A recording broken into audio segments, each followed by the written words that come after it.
Assalamu alaikum students, how are you? Hope you people are doing well. Welcome to the next lecture of pharma receptor rundown. Our today's topic is hemostatic agents. Let's start with a classification of hemostatic agents.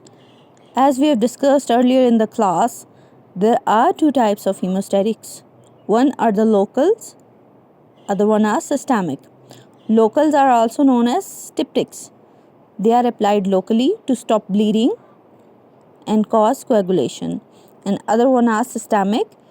They are given to the blood circulation directly to promote coagulation. Okay, so among styptics or local agents, there are astringents, adrenaline, thrombin, fibrin, gelatin, calcium alginate, and oxidized cellulose. Let's repeat with me. Styptics are astringents, adrenaline, thrombin, fibrin, gelatin, calcium alginate, and oxidized cellulose. Next are systemic agents. Among systemic agents, vitamin K, fibrinogen, antihemophilic factor, adrenochrome, monosemicarbazole, adrenochrome, monosemicarbazole, ethamesylate, desmopressin. What are they? Let's repeat it again. Vitamin K, fibrinogen, antihemophilic factor adrenochrome monosemicarbazole, ethamesylate, and desmopressin. So this is the whole classification of hemostatic agents. Hemostatics, local, systemic. Local or styptics. Local astringent, adrenaline, thrombin, fibrin, gelatin, calcium alginate, and oxidized cellulose. Systemic are vitamin K, fibrinogen, antihemophilic factor, adrenochrome monosemicarbazole, ethamesylate, and desmopressin. You can make some mnemonics, and if someone is going to prepare a good one, do share it with me. Let's start with the systemic agents. Among systemic agents, vitamin K is the first one. Students, up till now we have discussed hemostatics और coagulants. ठीक है, ऐसे agents जो blood clotting को promote करते हैं, bleeding को stop करने में हेल्प करते हैं और खून को जमाते हैं, इनको हीमोस्टैटिक्स बोला जाता है. ये दो तरह के होते हैं, एक लोकल एजेंट्स होते हैं, दूसरे सिस्टेमिक एजेंट्स होते हैं. लोकल एजेंट्स को स्टिप्टिक्स भी बोला जाता है और सिस्टेमिक एजेंट्स जिनको हम डायरेक्टली ब्लड सर्कुलेशन में देते हैं. सिस्टेमिक एजेंट्स में सबसे पहले हमारे पास है विटामिन के. विटामिन के has been derived from a German word coagulation. In German, coagulation was written with the word K. So the word vitamin K is derived from that very K, the agent that causes coagulation. So we have discussed the types of vitamin K.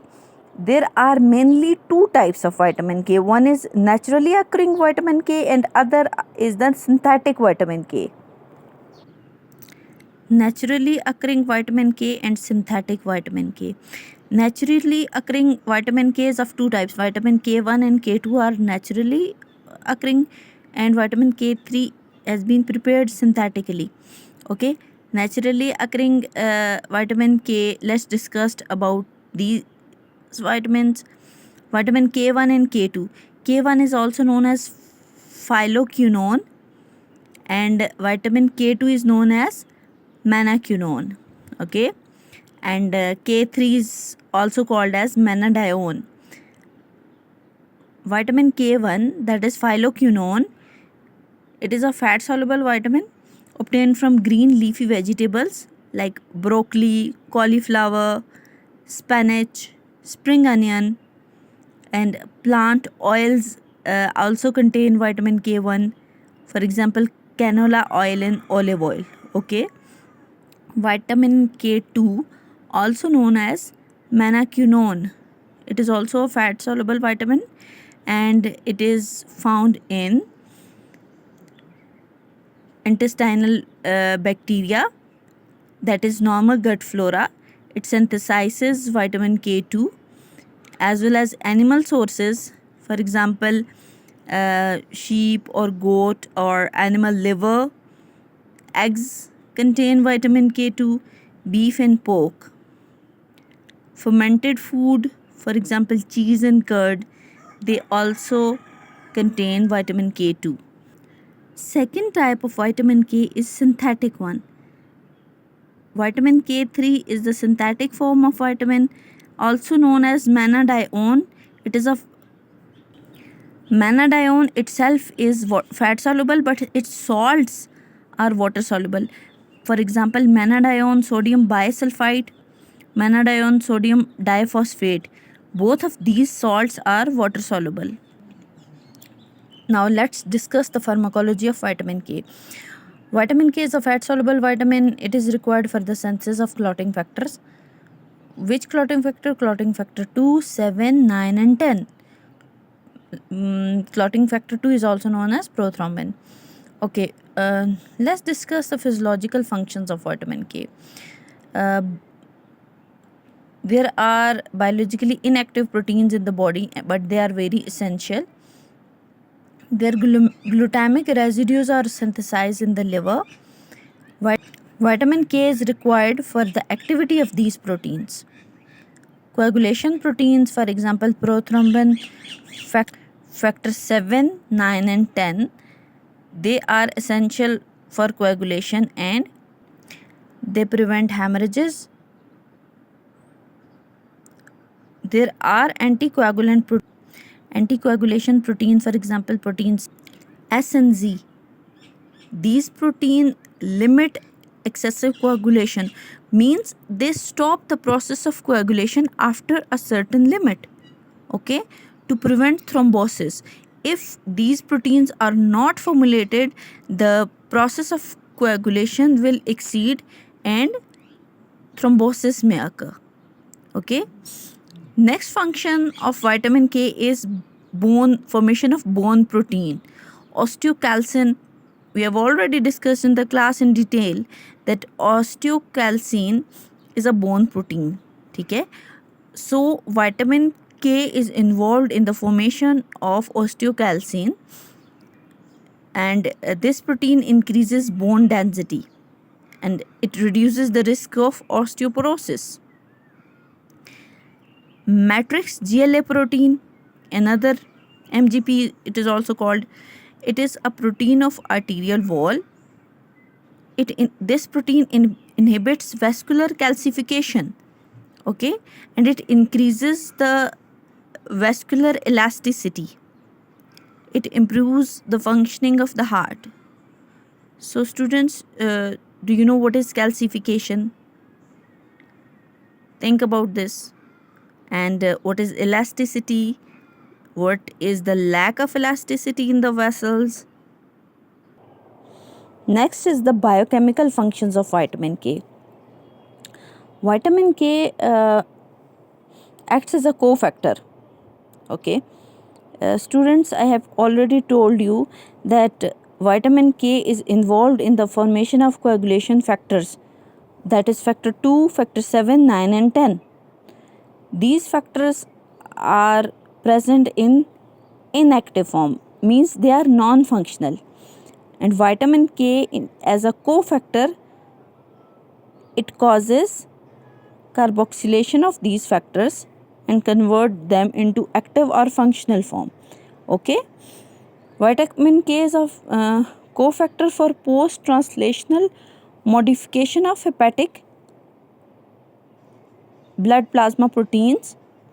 These factors are present in the liver, but they are non-functional or in inactive form. Okay.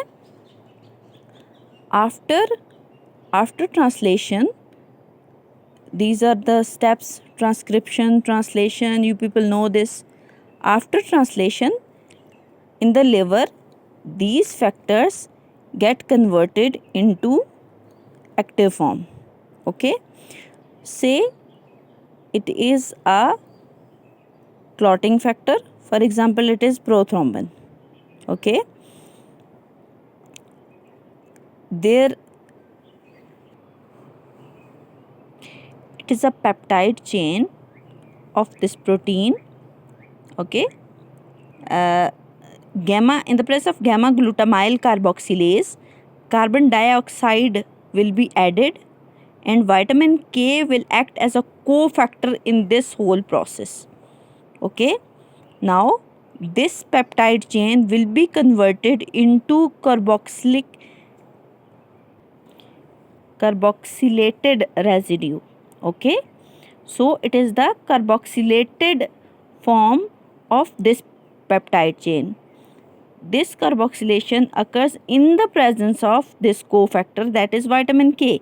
In the absence of vitamin K, this carboxylated residue cannot be formed. Now this is the active form or the functional form of this peptide chain. Okay, it could be anyone, like it could be prothrombin, factor 7, 9 or 10, or any of these. This is the whole process. And in the presence of calcium, this carboxylated form will be active. Vitamin K and calcium both are very important in this whole process. Okay, prothrombin will be converted into thrombin and the coagulation cascade will get started. Calcium, prothrombin plus calcium, okay, this active form will get attached with the membrane phospholipid on the platelets, then the coagulation cascade will go on. Okay, next function of vitamin K, essential function of vitamin K is activation of osteocalcine. Osteocalcine is a osteocalcine is a protein that is found in the bones, and it is very important for the absorption of calcium into the bones. It provides strength and density to the bone, and vitamin K activates this osteocalcine. Next important function of vitamin K is the activation of protein C. Protein C are protein C, Z and S. These are different proteins.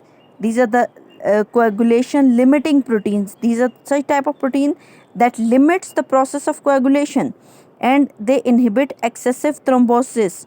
Okay, they limit the formation of blood clots. So after certain period of time, when coagulation is no longer needed, these proteins will get activated, and vitamin K is essential for the activation of these proteins. So that was all about the functions and actions of vitamin K.